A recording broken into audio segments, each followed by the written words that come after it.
Okay, so the first thing I want to talk about is self-adjointness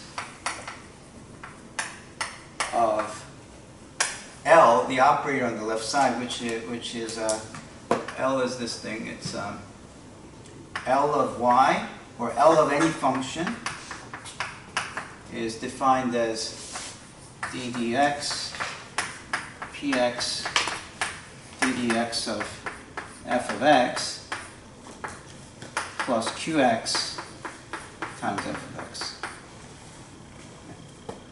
You can check that this is a linear operator, meaning that if you have f plus g and you apply L to it, that's the same as L of f plus L of g. Any constant can be pulled outside. And we call it an operator because you feed it a function and you get back a function with the same variable.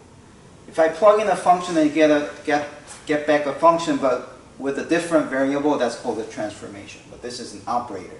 You still get a function of x.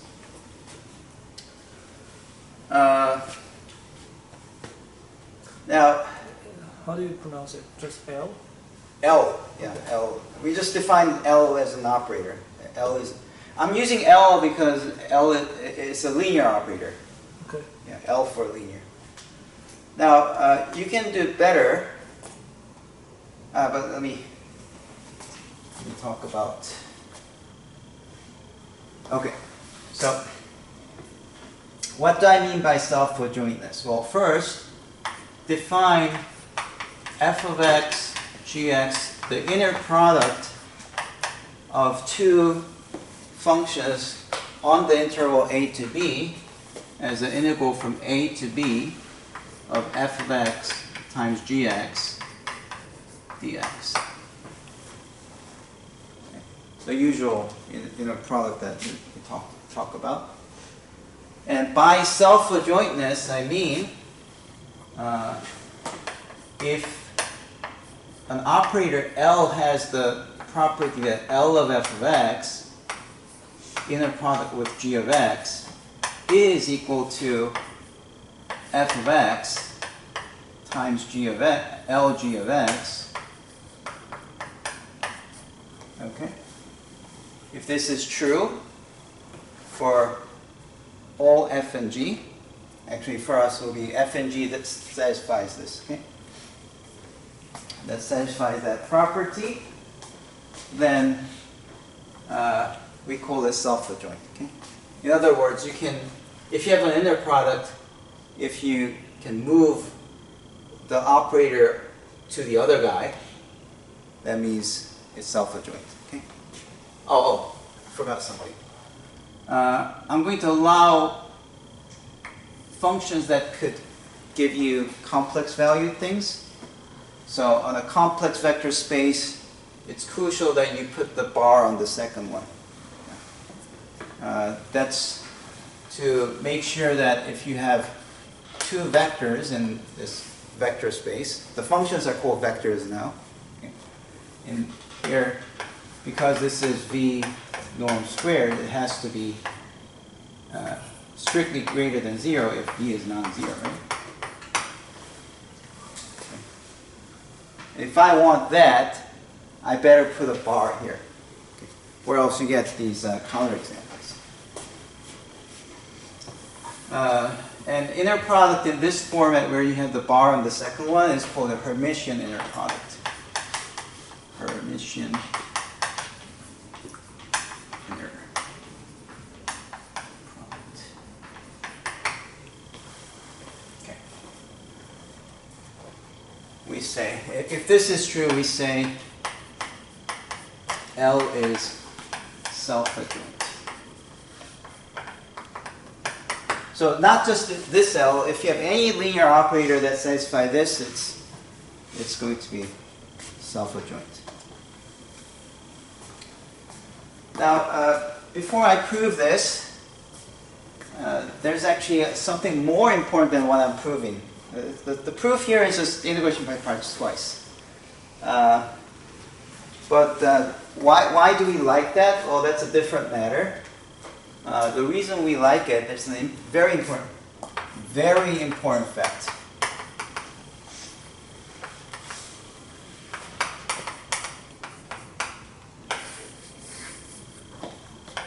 Eigenvalues of self-adjoint operators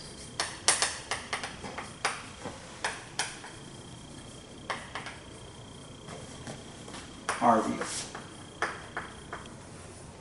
Real value.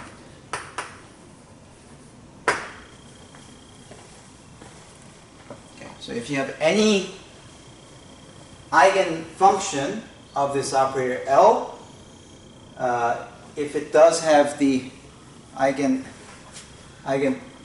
then it has to be real. And the way you do it is by doing this. Let's say, and the proof is really simple. So you should actually remember this proof, okay?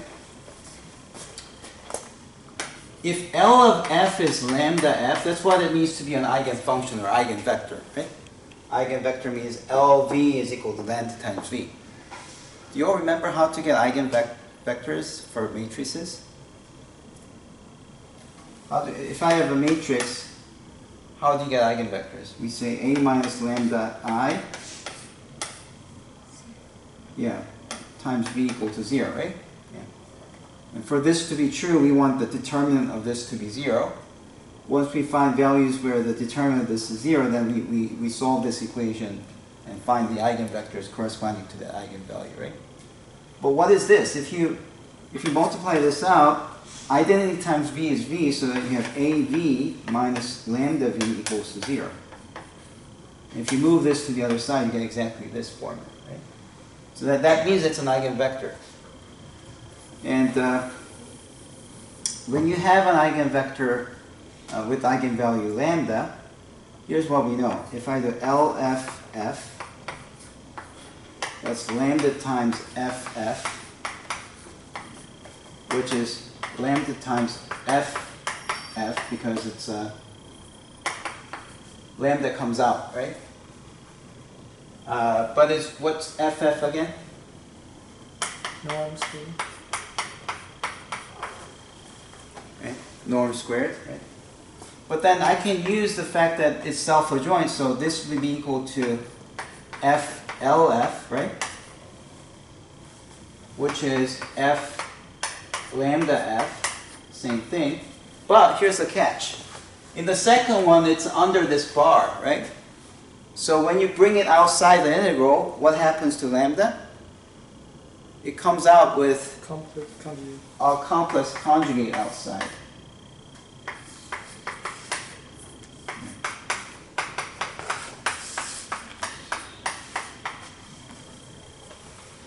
So even in general setting, this is always true. So one property of the Hermitian inner product is we say it's sesquilinear, where it's linear in the first component, but complex conjugate linear in the second component. Yeah, that's called sesquilinear. Okay? So because of sesquilinearity, we see that these two are the same. But eigenvector is not non-zero, right?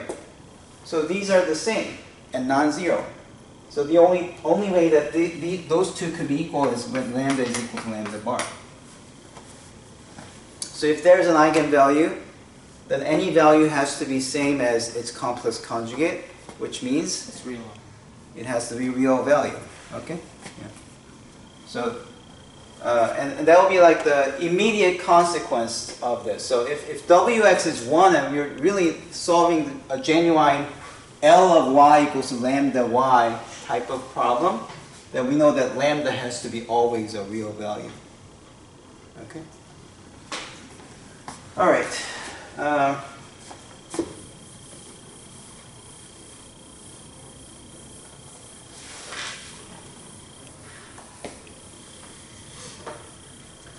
Now, however, even with Wx, I want to say that lambda is real. That's also true. If Wx is a real value function, then lambda has to be real as well. And to prove that, what you have to do is you really have to divide this to this other side and put a 1 over W in the front of everything. And this will, again, you can show that this is, again, a self-adjoint operator.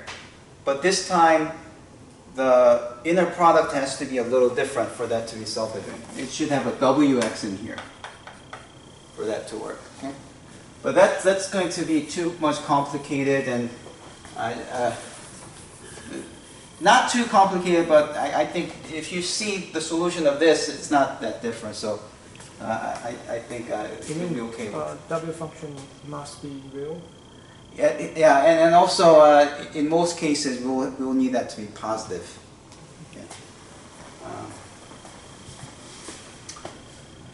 Okay.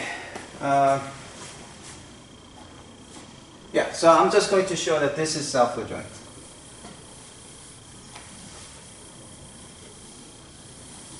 Okay, so to prove that lemma, a lemma is like part of the proof that kind of like hinders the discussion. It's like an obstacle because it also requires a bit more explanation. So you just prove it before you prove the main theorem, so that can be just carried over smoothly. So lemma is like a small result that's needed to prove the bigger result. And what I want to say is that if Fg satisfy boundary conditions or endpoint conditions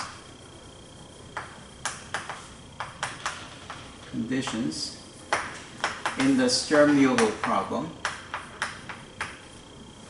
then f prime of a g of a minus f of a g prime of a equals to 0. And for the same reason that f prime of b, g of b minus f of b, g prime of b would be 0 as well. Okay. Now this is really the annoying part of the calculation, and you can easily see that even for the case when you have a periodic boundary conditions, this will be automatically true, right? Because is that true? Oh no, it's true. Okay, sorry. That's not true in over there, but that's okay. So sorry, let me take that back. But anyways, I want to show you that. Okay. So by endpoint conditions, I mean this one. Okay. All right. So proof.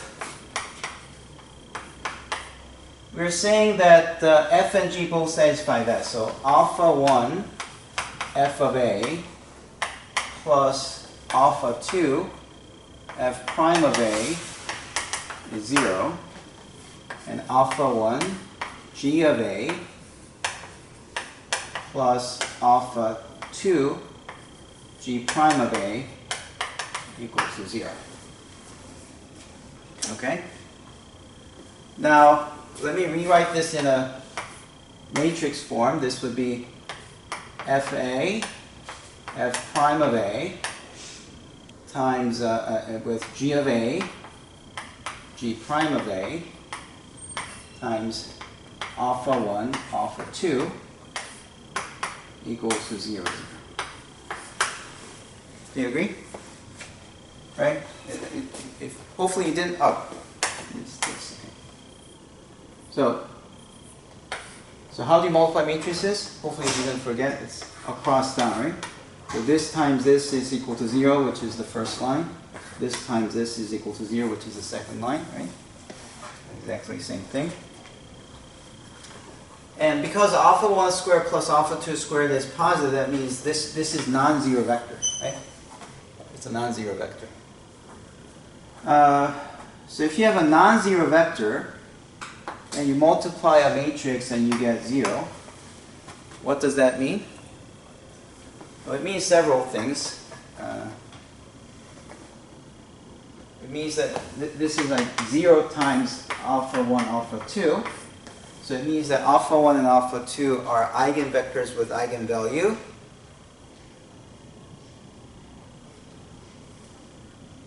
Zero. 0, right? 0 eigenvalue, right? Yeah. Now, therefore, because this side has a 0 eigenvalue, do you also know the fact that determinant is the same as the product of its eigenvalues? No? Yes? So if this is diagonalizable, then it has to be 0. So or you can just say, well, what does it mean to be a 0 eigenvalue? That means, do you remember the formula for finding the eigenvalue? A minus lambda I determinant equals to 0, right? But lambda equal to 0 is an eigenvalue. That means if you plug in 0, that means the determinant of A should be 0. Okay? So that's like one way to argue things. Here's another way to say it. I want to show that this is not invertible. If this is invertible, then you can invert to the right side, and what do you get as alpha 1, alpha 2? If you invert this and you multiply any matrix times 0, 0, what's that equal to? 0. Oh, but that's a contradiction because we know that this is a non-zero vector, right?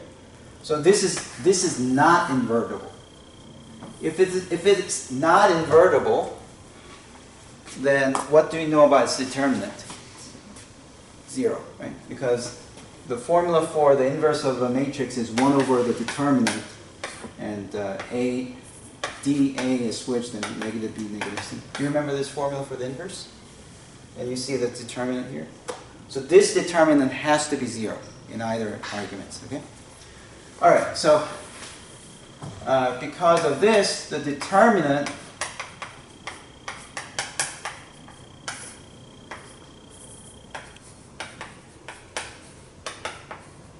has to be 0, but how do you do the determinant of 2 by 2? A minus BC, right? This times this minus this times that, so you have f of A times g prime of A minus f prime of A, g of A equal to 0. And if this is 0, then this is 0 because they're just negatives of each other, right? So that's 0.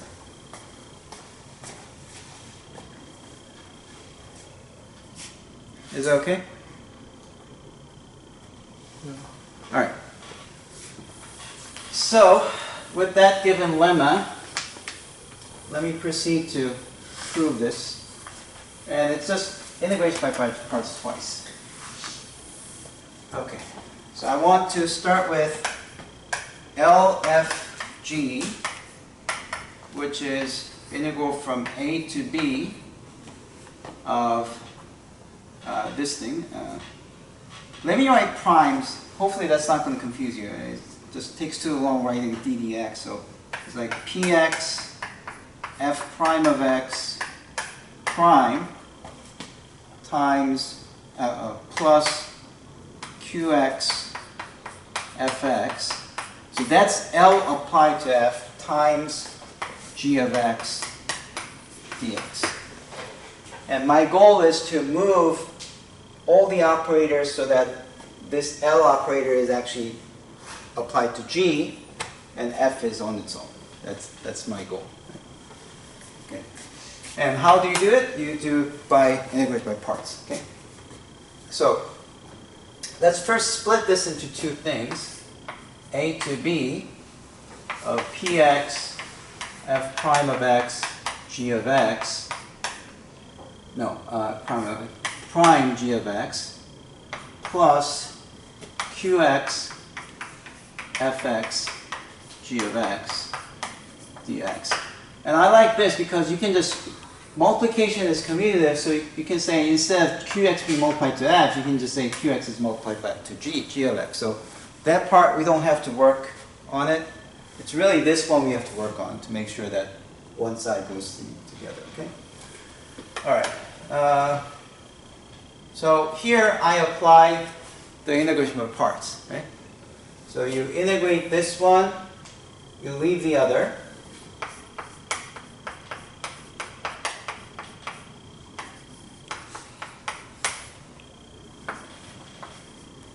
Minus, and in the next stage, the one that you integrated is unchanged. But then the one that you didn't do anything to it, you instead have to differentiate. Right?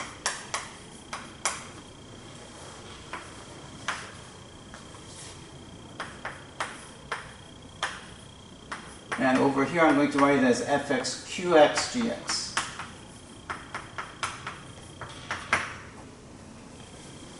Okay.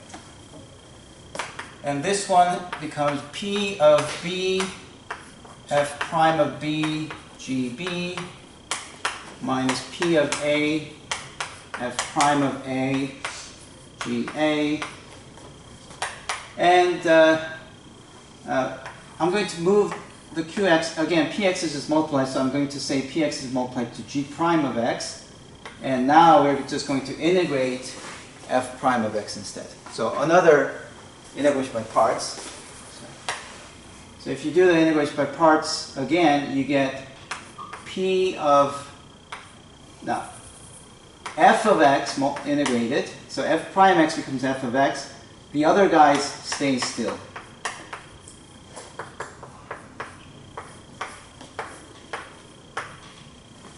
Okay, and then the next stage, minus minus will be plus, and it'll be f of x. The one that you integrated stays as it is, but the one that you didn't do anything to has to be differentiated. Hey, you see that it already looks like this, right? Except that it's applied to g of x. Okay? So this is one part of the thing, plus a to b f of x qx g of x dx.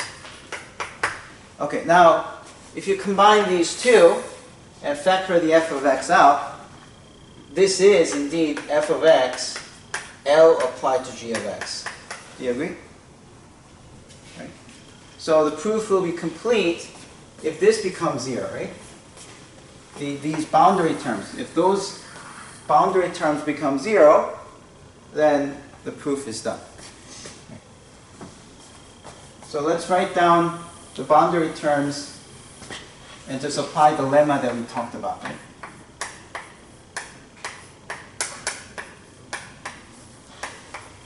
See, it works like this. If I plug in b, it will be p of b, same thing as p of b here, so I can factor p of b there. It will be f of b and q of b, no, g of b, g prime of b. And then plus, when you plug in a, there's a p of a here, so it will be actually minus p of a, f prime of a, g of a, minus f of a, g prime of a. Now, in the lemma, we show that this is 0, and for the same reason, this will be 0 as well. Okay?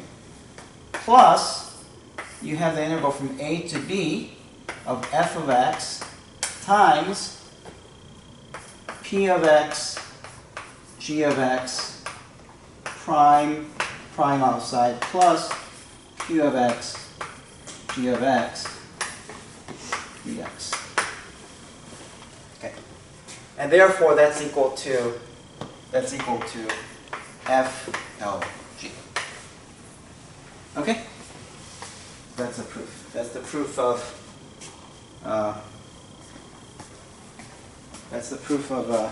self-adjointness. And as I said before, the more general one can be proved with the W. If you divide by negative W this side and put negative 1 over W here, you can do the exact same calculation. It's not that much different. You just have to move things around just a little bit more. But with this, the inner product has to be changed with Wx being the weight function, then it's self-adjoint. Okay?